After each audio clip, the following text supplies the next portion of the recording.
que las cosas salgan mejor, pues se trata de colaborar y de cooperar, ¿para qué? Para eliminar las ineficiencias, que es lo único que se puede eliminar, porque en el resto sí se suma cero. Lo que no toma el Estado, lo tomará el privado. En el extremo, y bromeamos antes de venir acá, en el extremo, si no lo toma el privado y no lo toma el Estado, pues lo va a terminar tomando el usuario, que creo que eso es un remedio peor que la enfermedad. Hay que mejorar la eficiencia del proceso. Ya se lleva haciendo muchísimos años de estructuraciones en proinversión, deben ser, no sé, si no son 100, debe ser un número cercano a 100 los contratos que se tienen, en distintas condiciones, en distintas situaciones respecto de distintos flujos de caja, y algo que creo que el día de hoy debería ser la norma es una mayor atención al detalle. Quienes ya les toca tomar un contrato para estructurarlo, se topan, o nos topamos, porque me ha tocado también hacerlo, con temas que uno dice, una redacción un poquito más clara, una coma mejor puesta, una separación en las enumeraciones, al final me está costando 10, 20, 30 puntos básicos que en verdad bien podrían haberse evitado. Y esta atención al detalle tiene que ser neurótica, si se quiere, porque termina costando mucho dinero. Pero esta atención al detalle lo que requiere es que haya un interés, que haya incentivos para que esto funcione. Y ahí, en ese sentido, la cooperación entre el sector privado y la gente de Proinversión y sus asesores creo que puede ayudar a que esta atención al detalle se dé. El manejo de la coyuntura también es importante en cuanto a los procesos. Claro, allí los incentivos por parte del Estado sí son muy distintos que los incentivos por parte de los concesionarios en cuanto a cuándo debe salir o cuándo no debe salir una concesión. Y en verdad las concesiones, como todo en la vida, deben salir cuando deben salir, ni antes ni después, ni muy pronto porque tengo la necesidad política, ni demasiado, ni mucho después porque entonces ya no me sirve. Porque en verdad ni uno ni lo otro es cierto. Las cosas deben salir cuando están bien hechas, punto. En algunos casos eso toma poco tiempo, en otros casos se toma mucho más tiempo. Pero acá el mandato debe ser de ser eficiente, punto. En cuanto al tema de aspectos institucionales, también esta cercanía, esta mayor cercanía que yo creo debe tener las AFPs y en general el mercado con Proinversión, va a permitir ir puliendo e ir resolviendo estos pequeños detalles a nivel institucional que tienen que ver con las normas, las regulaciones y demás elementos que otra vez son parte de la ineficiencia, que terminan siendo mayores costos en los títulos que tiene que comprar, que finalmente se compra para la cartera de los pensionistas. Y por último, un tema más grande, que es el que comentaba al inicio, es que creo que debe integrarse medios y fines. En este caso estamos hablando de, se puede crear un círculo virtuoso entre los fondos de pensiones y la promoción de infraestructura, que esto ya se ha hecho en varios otros lados. Y esto no es primera vez que se hace, solo que antes se ha hecho de muy mala manera. También comentábamos antes que, digamos que no existieran las AFPs, digamos que tuviéramos las pensiones en manos del Estado, esta reunión no sería necesaria. Estoy seguro que alguien hubiera marcado su teléfono y hubiera dicho, transfiere tanto que tenemos que hacer una carretera, como ya se ha hecho. El día de hoy, yo creo que podemos felicitarnos de tener un sistema en el cual tenemos a mucha gente, buena parte de ustedes, interesados en defender férreamente lo que es la integridad y la intangibilidad de las pensiones. La preocupación de las administradoras de fondos de pensiones es por sus pensionistas, porque al final, y esto para lo que sea bueno o lo que sea malo, la comisión nos la van a cobrar de todas maneras, lo hagan bien, lo hagan mal o lo hagan regular. En ese sentido, sin embargo, lo que no cambia es el mejor interés fiduciario que tienen en proteger a los pensionistas. Y en buena hora que sea así, y en buena hora que tengamos que estar aquí parados diciendo, trabajemos juntos, hagamos mejor las cosas, que creo que es la forma en la cual se debe trabajar. En ese sentido, el día de hoy, en esta situación, lo que tenemos que hacer es conversar, coordinar, cada cual en su lado. Creo que el día de hoy hay suficiente madurez institucional, tanto a nivel del Estado, de Proinversión, cuanto de las AFPs, para poder hacer esto de mejor manera.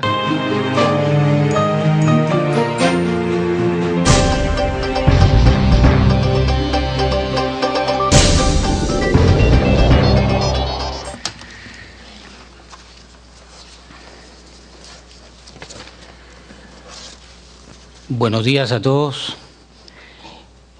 Para mí es bastante complicado pasar de lo político de la Carta Democrática a venir hoy día a conversar con ustedes sobre un tema tan económico, tan especializado como es las AFPs y las posibilidades de inversión en el Perú.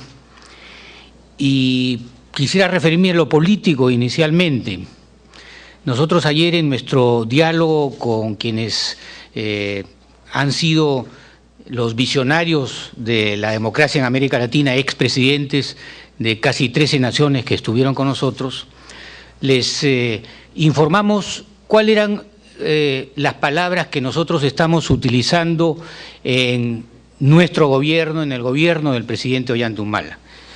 Y les decíamos que deberíamos tener una democracia con inclusión social y que se resumía en varias palabras que iban a formar parte de nuestra acción. ¿Cuáles eran estas palabras?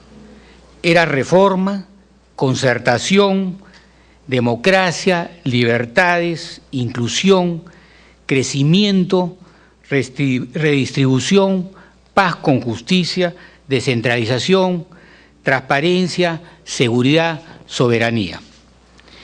Y creo que esas palabras reflejan un poco el quehacer nuestro dentro de la política que el presidente Ollanta Humala y su gobierno tiene como tema y que nos reúne a todos nosotros el día de hoy con las AFPs acá en Lima, que es básicamente la inversión en infraestructura.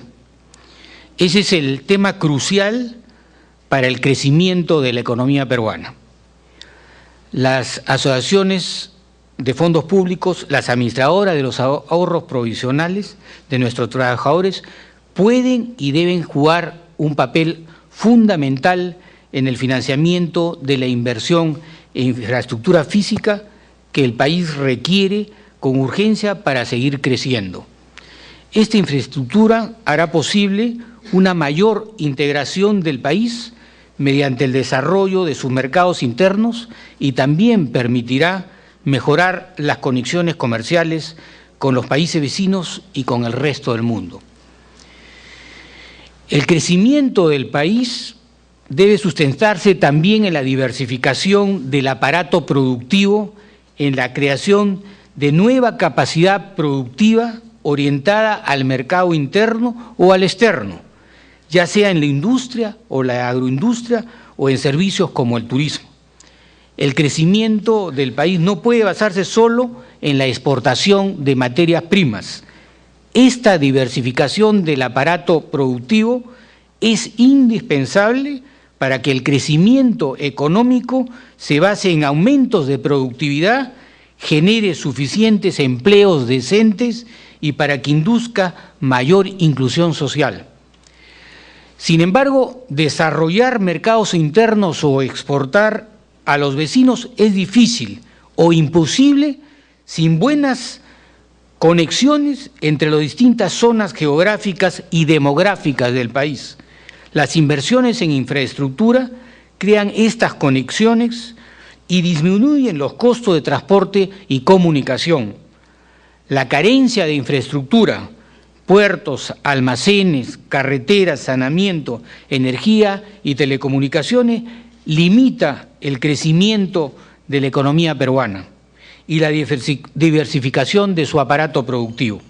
La carencia de infraestructura hace a la producción nacional menos competitiva, menos capaz de enfrentar a la producción extranjera en los mercados internos y externos. El déficit de infraestructura del Perú se encuentra, de acuerdo a ciertos análisis, entre 35 y 40.000 millones de dólares. Además, la calidad de la infraestructura existente es relativamente mala. En el ranking de calidad de infraestructura total del periodo 2011-2012, publicado por el World Economic Forum, Perú ocupa el puesto 105 entre 142 países considerados, con un puntaje de 3.6 sobre un puntaje máximo de 7. Chile ocupa el puesto 32 con un puntaje de 5.5. Los puntajes no son mejores en el ranking de calidad de carreteras, ferrocarriles y puertos. Es indispensable cerrar esta brecha en la infraestructura. Es necesario que el Estado invierta en infraestructura directamente en asociaciones públicas, privadas o mediante concesiones al sector privado nacional y o extranjero, con base a un plan que tenga como objetivo el uso ordenado del territorio nacional para hacer viable la constitución de las macrorregiones transversales y la conexión con los mercados de los países vecinos, sentando las bases para un comercio más intraindustrial, manufactura por manufactura, que interindustrial, materias primas por manufacturas. Creemos que el rol que administran las AFPs deben asegurar, en primer lugar, una jubilación digna para los trabajadores afiliados. Sin embargo, estos fondos también pueden servir para cerrar esta brecha de infraestructura que limita el crecimiento de la economía peruana. Por el tipo de fondos de largo plazo que administran y por la magnitud que tienen estos fondos, las AFP pueden financiar la inversión en infraestructura dentro del país. Este financiamiento tiene un triple efecto beneficioso. Primero, se generan utilidades para los afiliados. Segundo, se construyen empleos decentes. Tercero, se ayuda a desarrollar el mercado doméstico de capitales. Todo esto supone que no se invierta en el extranjero una proporción excesiva de estos fondos.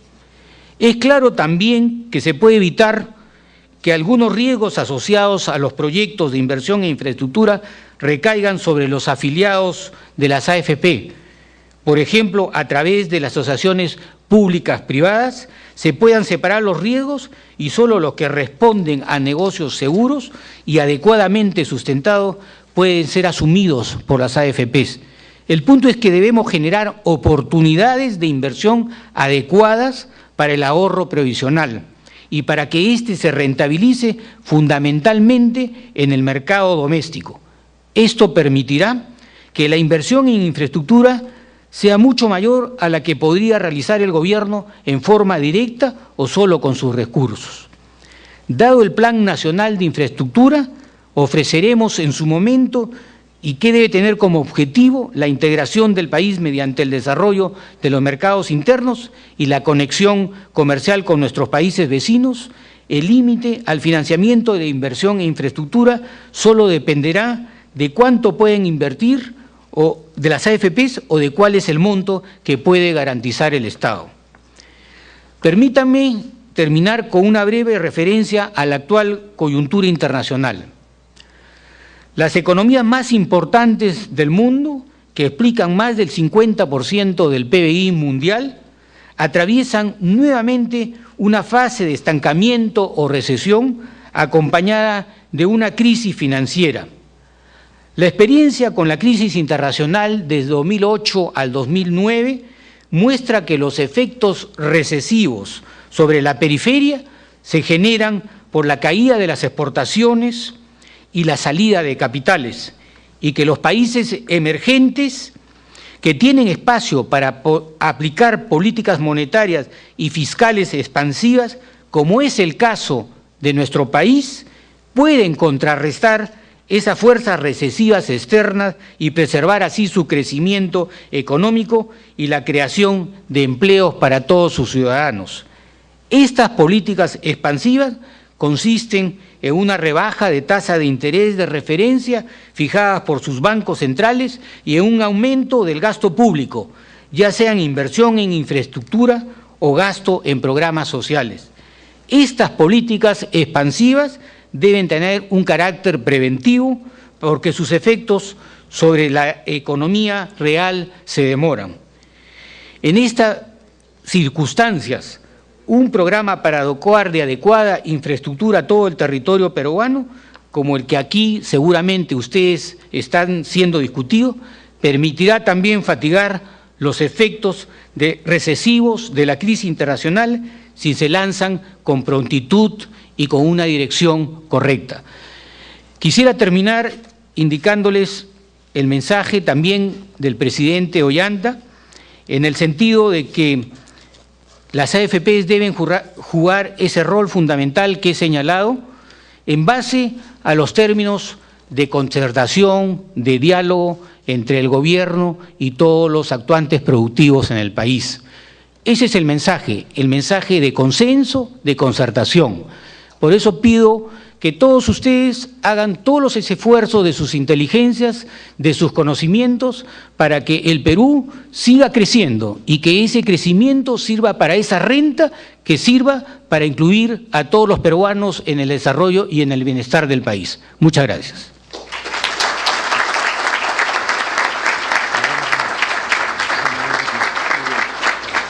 Al inicio de una nueva administración gubernamental se dan las condiciones para poder instrumentar cambios, modificaciones a situaciones que se venían trabajando en el tiempo y que de repente, con un nuevo refresco de mente, podemos atacar con relativa velocidad. Coincido con el ministro Cornejo que hay que hacer una serie de reuniones periódicas y ya la responsabilidad se la pasó a Proinversión, para que sea Proinversión quien articule precisamente estas reuniones periódicas, porque vale decir, acá estamos todos los actores representados. Está representado el interés nacional, del desarrollo nacional, que evidentemente en eso estamos involucrados todos. Está el interés de hacer la inversión en infraestructura, que es el único camino que cabe para poder tener un eficiente desarrollo y dar al país el nivel de competitividad que va a necesitar en los próximos años. Va a dar la inclusión social también, porque es evidente que toda inversión en infraestructura y servicios lo que hace es elevar la autoestima del poblador peruano, del ciudadano peruano, integrar al mercado nacional y al mercado extranjero una serie de espacios de desarrollo económico que en este momento no están articulados. Y si bien en estos momentos estamos trabajando intensamente en ver cuáles son todos los proyectos que el sistema privado de pensiones puede tener interés y apetito para poder intervenir en ellos, hay otros también inversionistas institucionales, los bancos y las compañías de seguros, que también están atentos a ello. Entonces, lo que tenemos que hacer en esta coordinación global es estructurar mecanismos que verdaderamente nos permitan agilizar todos los procesos. Cuando Pedro Grados hizo su presentación y mencionó lo que más o menos podía demorar un proyecto de inversión en infraestructura en nuestro país, esperemos que eso se convierta en historia, porque efectivamente en estos momentos